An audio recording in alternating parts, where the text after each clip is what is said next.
लेकर के ज्ञान दे दीजिए, जल्दी काम कीजिए, परेशान है।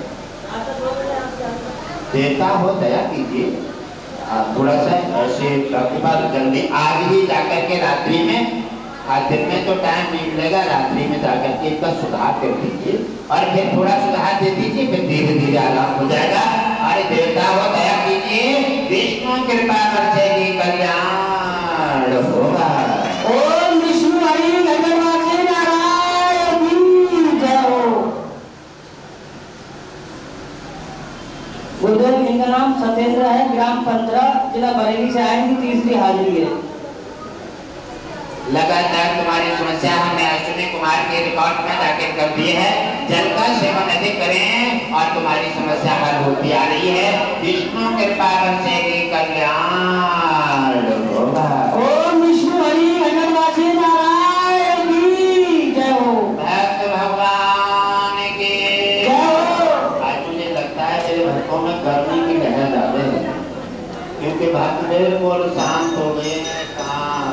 देखो देखो मेरे प्रिय दर्शकों, अगर तुम शांत हो जाओगे गर्मी से, उधर शांत हो जाओगे ठंड से, तो ठंड और गर्मी दोनों सताएंगी।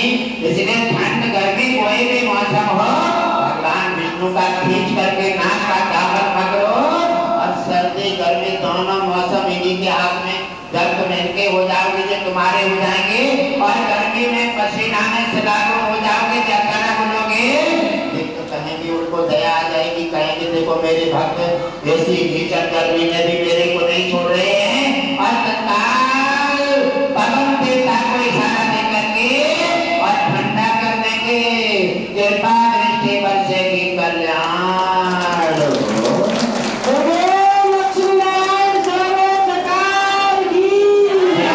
मेरे परिवार आप हम और आप समझ लेते हैं, ये जितने पंखा है, लाइटें हैं, ये तो सब फर्जी चीजें हैं, ये सब फर्जी चीजें हैं, इनसे कोई काम नहीं चलता है। और जब उसकी कृपा बरसती है तो ये सब फेल हो जाते हैं। इसलिए जिन भक्तों ने अपने कृपा दृष्टि दी है और जिन्होंने उनका दामन पकड़ लिया है, मैं आपको वही आदत में डालना चाहता हूँ। संकट कोई भी किसी प्रकार की स्थिति हो, चाहे घर की कले हो, चाहे कोई संकट हो, चाहे गरीबी हो, चाहे रोग हो, और चाहे कोई दुश्मन का कार्य हो, कभी भी मत घबराइए।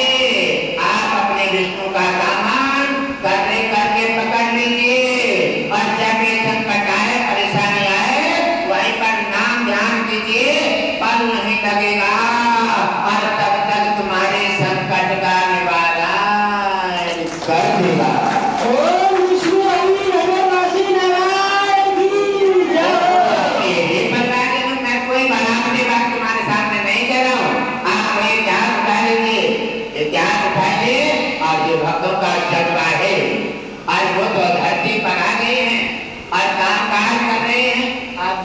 समझ नहीं पा रहे, तो मैं क्या तुम्हें तो आपको समझाना चाहता हूँ, मैं तो आपको आदत डालना चाहता हूँ। आप जगह जगह का पानी मांग कर मत पीजिए, जगह जगह आप परेशान मत कीजिए, छल कपट छोड़ दीजिए, बुराई मत कीजिए, जगह जगह से हटिए और आप एक ही शरणागत के शरण में चले जाइए।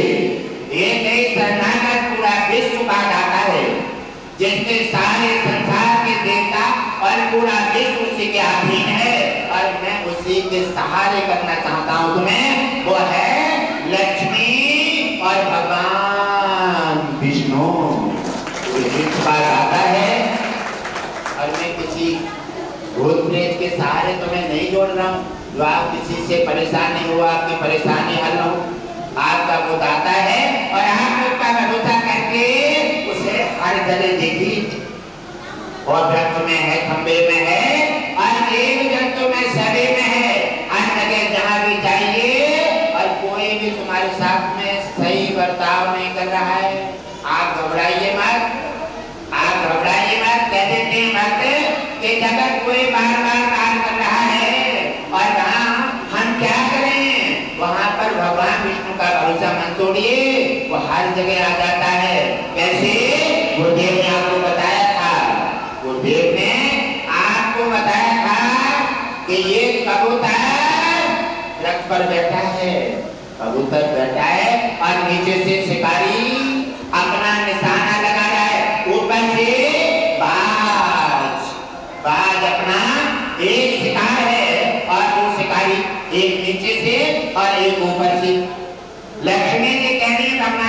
पूछे ये क्या तुम्हारी लीला है? अरे लक्ष्मी यही तो लीला है, यही तो लीला है। लेकिन कैसे बचेगा? दो के निशाने पे ऊपर से बाहर अपना बाहर करना चाहता है, नीचे से शिकारी अपने शिकार बनाना चाहता है और दोनों के निशाने पर है। लेकिन कबूतर को कोई ध्यान नहीं है और अपने भगवान विष्णु के भजन में आंखें बंद करे बैठा है, उसे कोई चिंता नहीं है। अरे ये आंखें खोलने से क्या फायदा है जब इसकी अच्छाई बुराई न देख पाओ? इसलिए भक्तों की आंखें बंद हो जाती हैं और आंखें बंद होती हैं और तीसरा नेत्र खुल जाता है और तीसरा नेत्र खुलते ही समस्या का समाधान शुरू हो। भक्त भगवान की जय। और लक्ष्मी जी देख रही है, बड़ी चिंता में है, कह रही नाथ ये गजल होने वाला है और हमें लगता है कि तुम इसकी रक्षा नहीं कर सकते। कहने लगे हे लक्ष्मी चिंता मत कीजिए, इसका कोई बाल बांका नहीं होगा। देखते रहिए क्या होने वाला है। निशाना लगाया नीचे से, बोले निशाना लग गया। जैसे आज धरतीवासी हमारे निशाना लगाते हैं, तरह तरह से निशाना लगाते हैं, कोई खेती पर कोई सेवार और तरह तरह के निशाने लगते हैं। और जब बाप का निशाना लगता है तो सबके निशाना फेल हो जाते हैं। जैसे बाण मारता है और उधर बाहर अपना छापा मारा है, लेकिन कबूतर भगवान विष्णु के भजन में लीन बैठा है और पक्षी है। हम तो मानव होकर के भगवान का भरोसा नहीं कर पाते। हम देखते हैं क्या क्या देखते हैं, लगता है कि कोई चमत्कार है और जब कोई आराम नहीं हुआ, आराम क्यों नहीं हुआ? तुमने पौधा में पानी देगा, पौधा तो सूख जाएगा, ये गलती तुम्हारी है, पौधा ही करनी थोड़ी है। आपने आस्था के भरोसे पर जा और नामदान आपने नहीं लिया तो काम आपका वही हो गया।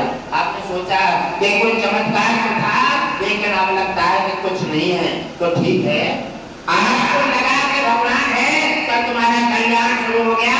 आपने कहा कि लगता है कुछ नहीं है, तो समझ लो तुम्हारे लिए कुछ नहीं। भगवान आया, हट गया। विश्वास के साथ भगवान जुड़ जाता है और विश्वास भाव के साथ, लगन के साथ ईश्वर की कृपा जुड़ जाती है। और जैसे निशाना लगाया ऊपर से बाज ने और भगवान विष्णु ने कृपा कर दी और एक सर्प आ गया। और जैसे निशाना लगाया और शिकारी के पैर में जैसे सर्प ने मुंह मारा, अपने मुंह लगा पैर में, निशाना चूक गया। निशाना हटा कबूतर से और नीचे वाले शिकारी का निशाना कहाँ लगा? जाकर के बाज में। शिकारी से शिकारी मरा और भक्त बेदाग बचा। भक्त की रक्षा कर दिए भगवान विष्णु नारायण ने। ऐसे दाता की कृपा के पात्र बने। आंखें बंद कर भरोसा कीजिए कि तुम्हें किसी छोटे से नहीं जोड़ रहा हूं। समस्याएं आती हैं, विश्वास के साथ समस्याएं स्वयं हट जाती हैं। और जब तुम्हारा विश्वास लचरा हो जाता है तो समस्या तुम्हारे कलाई पकड़ लेती हैं। इसलिए समस्या हटानी है पर विश्वास को मजबूत करना है। और जैसे कबूतर बैठा है और नीचे बाण के शिकारी के बाण से बाल मर के नीचे आ जाता है और उधर शिकारी भी नीचे सरक के मुंह मारने से पौधे मर जाता है। कहने लगे भगवान विष्णु हे लक्ष्मी, शिकारी खेलने वाले दोनों शिकार बन गए और जो भक्त हमारे भजन में लीन है आज भी भजन कर रहा है, उसकी रक्षा हो गई। कहने लगे हे नाथ कृपा करो, हम आपको बार बार नमन करते हैं। इसलिए भक्त धरतीवासी साधु संत आप पर आंखें बंद करके भरोसा करके और आपका नाम लेते हैं क्योंकि आप उदार हैं। इसलिए आप उनका कल्याण कर देते हैं।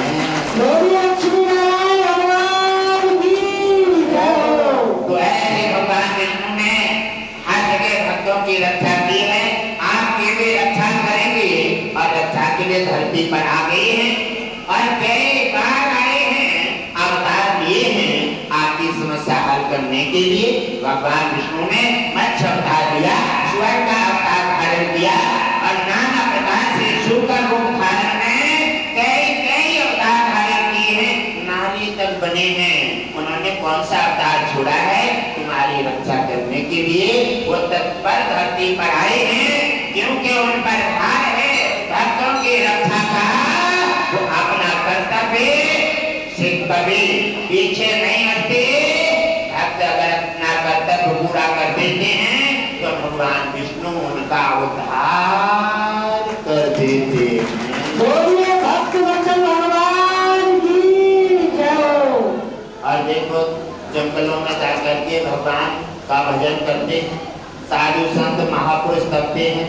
राजा मोरध्वज ने अपना बेटा आर्य से फाड़ दिया, संत की इच्छा पूर्ण करने के लिए, और आर्य से फाड़ा। आजकल कोई साधु संत आ जाए और अगर बच्चे का कोई नाम भी ले ले तो बात भाजना मुश्किल पड़ जाए। कहेंगे क्या? अरे तू महात्मा है, कसाई है, मेरे संतान को मरवाना चाहता है, भाग जा यहाँ से। अरे पड़ोसी बीमारे उसे भागना मुश्किल पड़ता है। इसलिए हमारी दुनिया में विश्वास की, आस्था की और भगवान को परख करने की बहुत कमी हो गई है। इसलिए जगह जगह और कोने पर भ्रष्टाचार और हर तरह की बीमारी ने हर व्यक्ति का दामन पकड़ लिया। और उन्होंने बैठ करके अपने बेटा को आगे से फाड़ करके और संत की इच्छा पूर्ति की और कहा गुरुदेव अब आपका शेर का तो आहार पूरा हो गया है, अब गुरुदेव आप भी आहार ले लीजिए।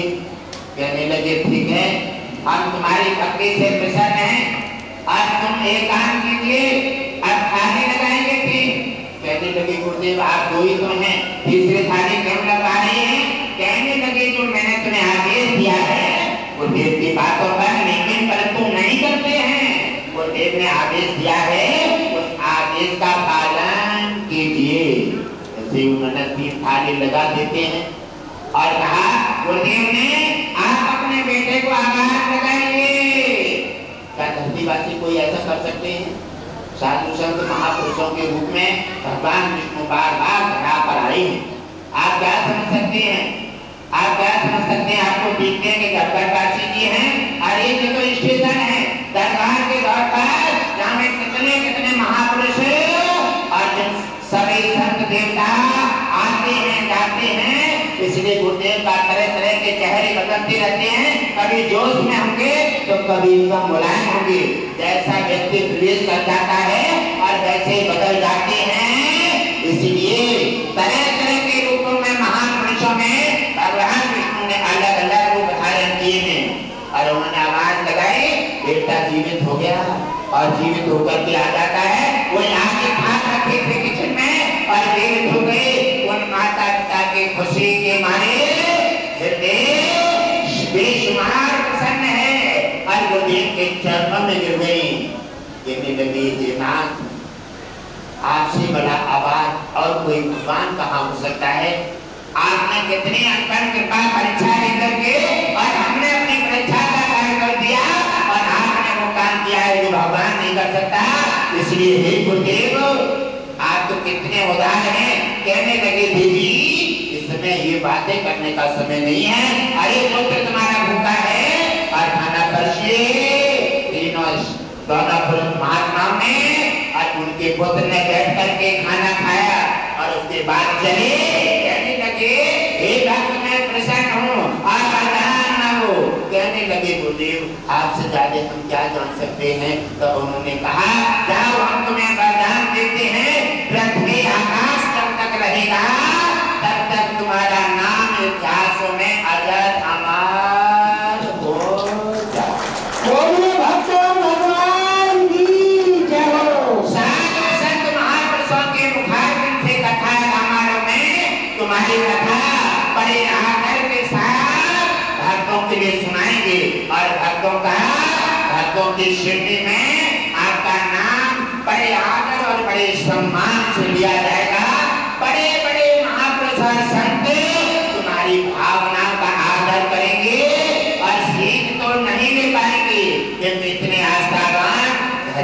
नहीं बन पाएंगे, अचंबा अवश्य करेंगे, तुम्हारी भावनाओं का आदर करते हुए और आगे बढ़ेंगे। और जिन्होंने तुम्हारा साधन पकड़ लिया उनका भी तुम्हारे जैसा इमाम इतिहासों में अजर अमर हो